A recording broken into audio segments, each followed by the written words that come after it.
Pakistan is a country facing a serious drug crisis. The effects of the war on terror on the local population of over 200 million people has caused long-term trauma on their mental health. As the government comes to grips with economic uncertainty, issues of mental health are largely ignored. Dr. Faisal, a psychiatrist, speaks to us about the issues facing drug addicts. Pakistan is a country with only 1% of its total budget, and out of that total healthy budget, 1% is spent on mental health. So we have only 400 psychiatrists for the population of 200 million. Coming to a psychiatrist seeking mental health issues is a big problem because there's huge stigma attached to mental illnesses in the country.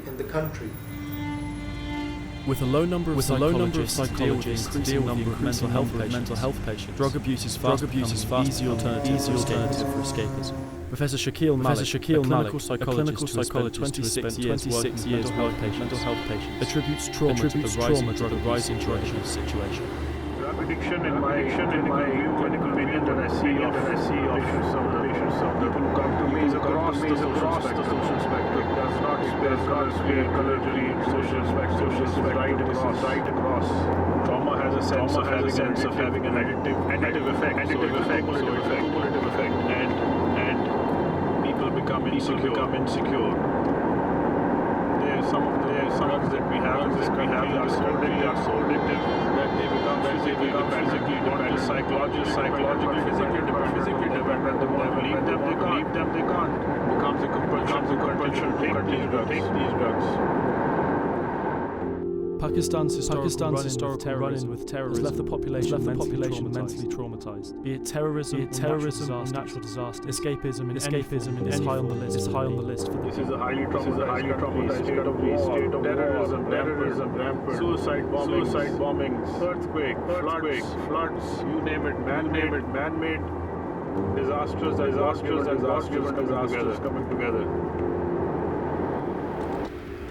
While drug abuse is explained as the national trauma by Professor Shakil, the users themselves find their reasonings different. In a youth that continues to struggle with its own mental health, the causes for these issues are markedly difficult professionals perceive. We spoke to a former heroin user who wanted to remain anonymous about his battle with addiction. There's a little backstory to it. One year anniversary of a pretty heavy event in my life. And I'm sitting there with a friend of mine, and I can clearly just remember this thought. Being depressed, wallowing, completely fucked up, whatever. And looking over at my friend, sitting on the couch, and he was in the same situation a year ago with me. He's just sitting there nodding, not a care in the world, not giving absolute damn. And that was the day. I was just like Speedy. We gotta go get some more. It wipes everything out.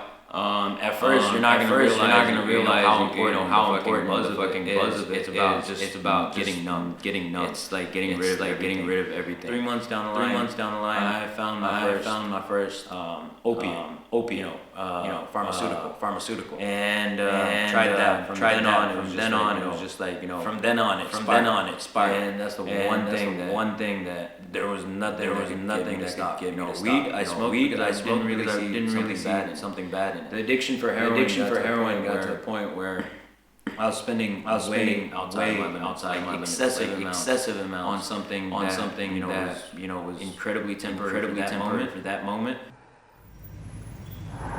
There are millions of people who are addicted, and there are no services. They have access to services.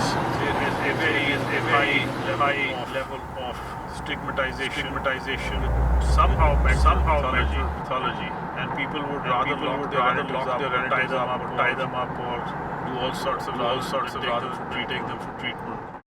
My family's ignorant to something like this happening. Pakistani culture, where they grew up, this was not something they were seeing so much. They don't know families that have had experience. Kept hush, completely quiet. So they don't see it happening. They don't know how to deal with it. Sunny Trust Rehab, located on the outskirts of Islamabad, works for the rehabilitation of addicts in the city. The rehab centre works with drug users in an attempt to help them break their habits. Therapy sessions, food, accommodation, and medication are all provided under strict supervision to the patients. Dr. Asia, a clinical psychologist for over 8 years, is a part of the team at Sunny Trust. यहाँ पे इनका खाना नाश्ता dining room में kind of properly इसमें दे staff है जो खाना लगाता है। ये नीचे वाला काउंटर है ड्यूटी हेल्पर ये पेशेंट्स के रूम है पेशेंट का भी अभी हम आपको लेके जा रहे हैं लेक्चर की क्लास में। ये बेसिकली क्लास उसमें पेशेंट को सिखाते हैं कि बीमारी है क्या कैसे वो डॉक्टर में पढ़ जाते हैं और किससे कितना है तो हम उनको डिफरेंट लैब्स की सिखाते हैं स्ट्रेस मैनेजमेंट टाइम और कॉन्फ्लिक्ट रेजोल्यूशन रोल प्लेइंग करके आपस में क्या प्रॉब्लम ये क्लास स्टार्ट ठीक है और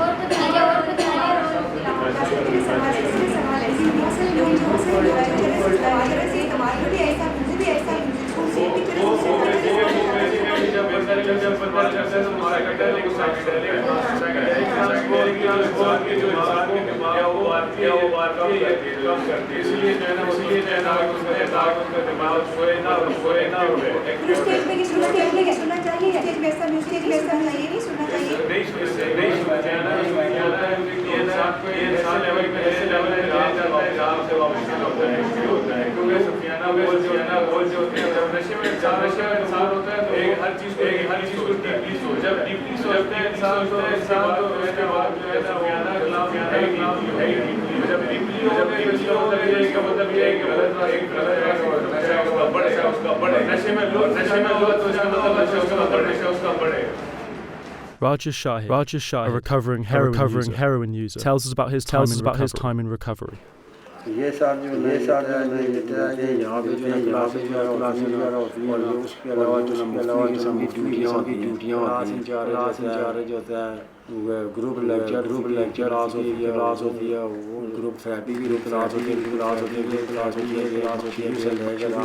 वहाँ पर जो ना वो अपनी ज़िंदगी बारे में बताता है उसके मतलब कोई ना कोई उसके अलावा जो ना ये टैग मिलते हैं महीने के बाद जो यूनियन डे होता है हमारी कर महीने के अंदर देखा जाता है उसको पढ़ा जाता है पिछले महीने में इसकी क्या परफॉर्मेंस थी जो ना एक महीने के अंदर इसके अंदर तब्दीली आई है बेहतर हो जो टैग इसलिए तो पहले मैंने कभी किसी बंदा अपने बारे में बताता है जब 2 दिन लगे 4 दिन लगे 6 दिन बताने के बाद जब खत्म होती है किया जाता है जो होते हैं वो चीज़ें हम नोट करने के बाद अच्छा मशवरा देते हैं कि नहीं यहाँ पे अब आपने इन चीज़ों को सही करना है। According to a 2014 UNODC report, there are 7 million active drug users who have used a drug in the past year. Currently, recently data नहीं है. Unfortunately, जो drug addiction की रेशो में बढ़ती चली जा रही है. और इसके अलावा जो है currently पाकिस्तान में जिस तरह 19 हेरोइन का एपिडेमिक आया था, इस वक्त आइस का एपिडेमिक है. बहुत एज से जो ब्रैकेट है जो कभी 55 पे वो रिड्यूस हो गया उसका 14 इयर्स का बच्चा है. इससे पहले 9 इयर्स का बच्चा भी एडमिट था. हेरोइन इसलिए ज़्यादा अपॉर्चुनिटी है पाकिस्तान में easy available we have a close border with Afghanistan open Pakistan एक ट्रांजिट कॉरिडोर है. Afghan illicit drug heroin cannabis के लिए ना सिर्फ ट्रांजिट कॉरिडोर की consumer country is a very unfortunate reality is there. हम लोगों ने मजहब ट्रेडिशन और कल्चर को मिक्स कर दिया. हमने बहुत सारी कल्चरल मिथ्स को मजहब का नहीं हमारे मजहब में बहुत क्लियरली बीमार होते हैं तो आप उसको ट्रीटमेंट उसका इलाज लेकिन हम डेफिनेटली डेफिनेटली और ये चीज़ें हराम ज़रूर है लेकिन वो उस वक्त जब आप इस्तेमाल करते हैं व्हेन यू गेट के पेशेंट बन जाते हैं जब आपका वक्त जगह में हो जाता है आपकी बॉडी और ब्रेन उसके प्रेडिक्टेड हो जाता है सोशल रिलेशनशिप इफेक्ट होना शुरू हो जाता है आपके लिए कम्युनिटी के लिए डेंजरस हो जाता है डेफिनेटली इसको ट्रीटमेंट की जरूरत है। Heroin became popularized in the late 1970s, which coincided with the widespread ban on the sale of alcohol in the country in 1977. As drugs such as heroin and crystal meth become more common on the streets every day, people are starting to view the local authorities with suspicion. Many accuse the local police to be involved in giving protection to drug peddlers, with some even going as far as to accuse the prison system of allowing the drug dealers to flourish within the jails. नशा आदत से पहले तो जब नया नशा चला था इसके ऊपर जो ना बहुत ज़्यादा होती थी। उस टाइम जो ना पुलिस वालों पकड़ लेना केस बनाने के बगैर नहीं छोड़ते। तो ये है कि जेल में भी जो ना बाहर रहते हुए जो ना आज़ादी में थोड़ी मुश्किलात पे जाते हैं वहाँ पे नहीं होते। जेल में ऐसा होता है जो हर बंदा सफीर शराब और बॉर्डर Unfortunately, Pakistan में there are more and more drug users. अगर ऐसा कोई सिस्टम जेल में कौन जाते थे कि बड़े ड्रग डीलर्स आते हैं पैडलर्स जो थोड़ी सी अपनी यूज़ के लिए वो चले जाते हैं पैसे लेके उनको भेज दिया जाता है। हमारे पास पुलिस ऑफिशियल पुलिस को एडमिट कराने के लिए कहते कि जब जेल के पेशेंट की तबीयत खराब हो जाती है बंद करते हैं उसको मैनेज नहीं कर सकते खुद उसे ड्रग प्रोवाइड या उसे आराम से बाहर निकाल देते हैं। मसले तो खत्म ये जो ना वहाँ देखा जाए तो नशा बिचवाती भी है खाने वालों के पीछे हाथ होते हैं खाने वाले जो ना खुद जो ना एक तरफ से पकड़ते हैं दूसरी तरफ से बंदे को दे देते हैं कि ये सप्लाई ऐसे वाक़यात जो मेरे सामने वाक़यात हुए हैं कि जो Even with the easy access to drugs within the confines of jail, JT managed to beat his addiction, although he is the exception, not the standard. I hadn't tried rehab. I was court ordered. I went to some sessions for that. But I think prison is the one thing that was able to stop my addiction. Prison was the one thing that ended the addiction in the sense that I had access to it even in prison. But at that point, I had been through the sickness. I had gone through the withdrawals, which took about 4-5-6 weeks to feel physically normal. After that, the rest remains. Still at the back. As an addict, it's always going to. Even though some addicts manage to get themselves into treatment, it's once they are outside the real challenges begin once again. Surrounded by easy access to everything from cigarettes to pain medication to drugs such as heroin, relapse is a common occurrence. Although so far there has been no official study conducted on the rate of relapses, people we spoke to told us a different story. लोग दूसरा ये कि इन लोगों को heroin addict हो गया या ice का एडिक्ट हो गया का जो नफरत की निगाह से ली पोड्री है या ये चोरी हालांकि मेरा जो मैंने लोगों में ये देखी कि फंसे वो चाहते हैं कि हमारा ट्रीटमेंट हो हमें ऐसा कोई रास्ता मिले कि हमारा ट्रीटमेंट हो हमारी जान इस चीज़ से छूटे। Over the years, I realized that one thing as a psychiatrist to practice to be non-judgmental because people resort to drugs for different reasons, but many of them for reasons which are very difficult for us to understand in 5 minutes interaction. Somebody who has been abusing or has been dependent on opioids, for example, rate of relapse is quite high because if the stress is still there in his or her life, if they are in the same company, if they are in the same occupation, if the drug is easily available, if they have money to buy the drug, so if all these factors are still there and the person in the first place was not motivated enough to stop the drug, so once even after a successful rehab they go back into the society, the relapse is quite high. फिर 2017 में नवंबर में जो है मैं यहाँ तकरीबन 1.5 साल मैंने हेरोइन का इस्तेमाल किया और फिर मैं ट्रीटमेंट के लिए यहाँ इधर इसी इदारा में आया और मेरा यहाँ ट्रीटमेंट हुआ, बहुत अच्छा ट्रीटमेंट हुआ था और माशाल्लाह काफ़ी बेहतर हो चुका था मैं। अब रिलैप्स और फैक्टर्स जो हमें यहाँ सिखाए जाते हैं वो भी अब सब कुछ हमें सिखाया गया था, बताया गया था, लेकिन जब मैं यहाँ से बाहर निकला हूँ तो जगह जगह पे आम आदमी स्मोकिंग कर रहा है, कोई निस्वार रख रहा है, कोई सिगरेट पी रहा है, कोई चर्स पी रहा है, कोई भी हेरोइन ले रहा है। काफ़ी टाइम तक मैंने अपने आप को संभाला, लेकिन फिर एक स्टेज ऐसी आई कि इसमें ख़ास चीज़ ये होती है कि आप नशा और नशेई जगहों से अपने आप को दूर रखें, बचाएं। लेकिन आपके घर के आसपास ही जब या आपके फैमिली मेम्बर में से ही आपके कज़न वगैरह ही कोई ऐसा कोई काम जब कर रहा होगा तो आपके लिए बहुत मुश्किल हो जाता है अपने आप को सेफ़ रखना। तो बस यही मेरा रिलैप्स फैक्टर बना कि मैं अपने आप को जो है मतलब संभाल नहीं सका। You see, it's become so easy that the area where we're sitting in, it's any kind of drug is just a phone call away. If you have money in your kitty, you can just order it online and you get it. There are dealers available. As the government proceeds to deal with more immediate problems, the impending drug crisis continues to be overlooked, with the social stigma surrounding it standing out as the largest factor for hampering a healthy discussion on substance abuse. The victims continue to suffer. Day by day, the quantity of drugs increases on the streets. The prospects of a chance to handle this crisis effectively continue to look bleaker. I'm a clinical psychologist. I should be optimistic, but I should be realistic as well. What I see, it is increasing. It is increasing.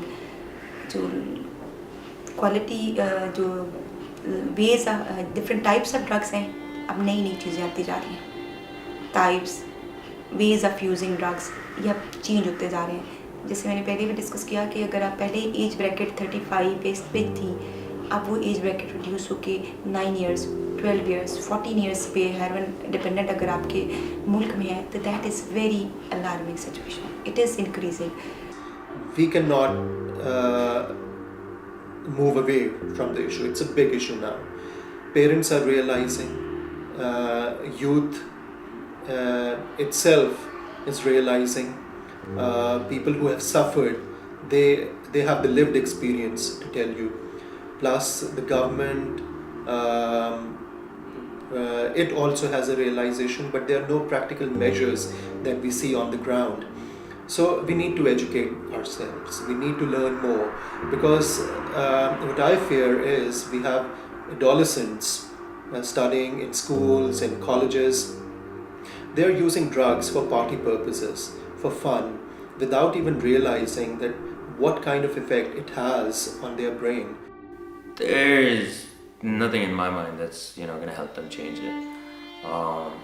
It's going to take time. And sadly, it's going to be when the problem starts hitting more kids rather than poor people you see on the street. We all know they're on heroin. We've been hearing that since we were kids. Whatever.